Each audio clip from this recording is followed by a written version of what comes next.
Okay, folks, what we got here today is putting a trailer hitch and a electrical connection for a trailer on a Toyota Prius. What I have purchased is a prefabricated kit. This is the brand of the kit, I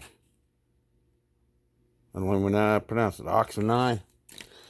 It's not bad, except for one thing I don't like. It's a no drill kit, which is nice, and no wiring is needed.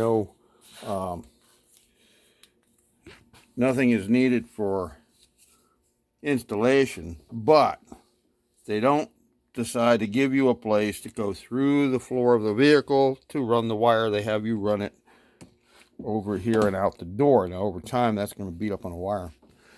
Of course, having it outside, the connector itself will get beat up by salt if you're in a salty area. As you can see here, I've already done the kit. And what I want to show you here is it comes, let me set this down so you can see. It comes with a wire that you disconnect your original, plug it in, then plug in the second wire up here, and there's no electrical. And there's just an access panel here that you remove. This is easy. You have to remove your whole trunk well all the way across to do the whole kit. As you can see, if you don't have to take that one out, you can fish these wires. You have to get this one out because you got to get, oops, sorry my folks. You have to get to the battery connection here, right underneath this, right where the light is here.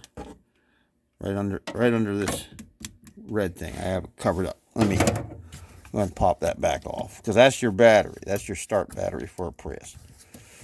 It's easier when I actually have decent lighting.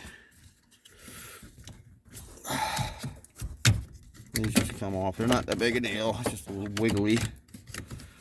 There. Now, the ground connection is here.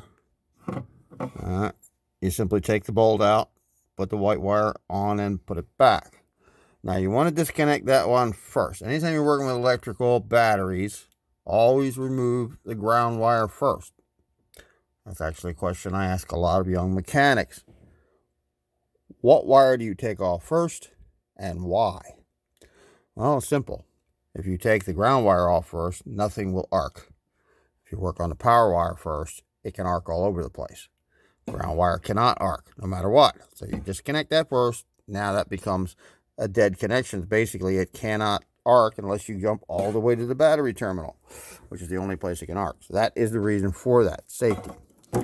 Basically, you put your bolt, sorry about that. Yeah, you can see the red wire here.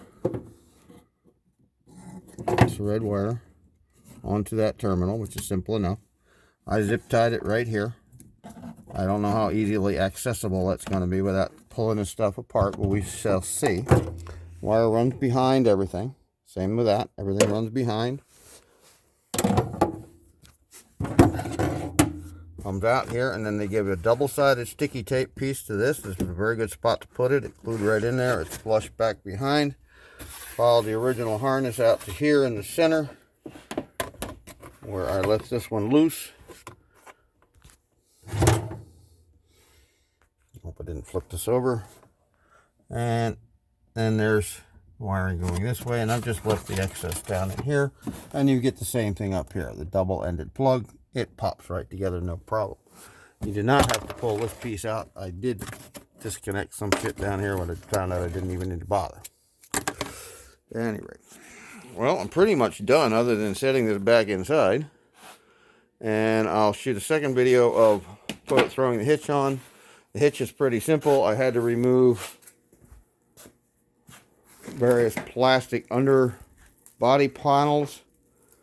This was underneath the fuel tank. This is a strip that goes across the back. These may be able to be left in. In my particular case, the piece on this side was already damaged and had been knocked off by a tow truck operator. So I just took the whole thing off. And I had no notice of any fuel economy changes taking that piece off. So it's there for appearance sakes. All right, well, wait, I will tie the other video to this one on putting the hitch in place. Okay, all right, now we've got the hitch already up on here. Hang on, I got to set you down for a minute. Oh, video shut off, folks. Sorry about that. I had to start it back up again. And the last bolt. And of course, all that nice dirt falling down. Okay. So the hitch is on, and it is quite low to the ground, I would imagine. Since I'm up about 8 inches right now on these blocks. So 8 inches from there. Yeah, that's not that high off the ground. But we'll see what we can do with the trailer rig that we're putting on there. All right. Thank you, folks.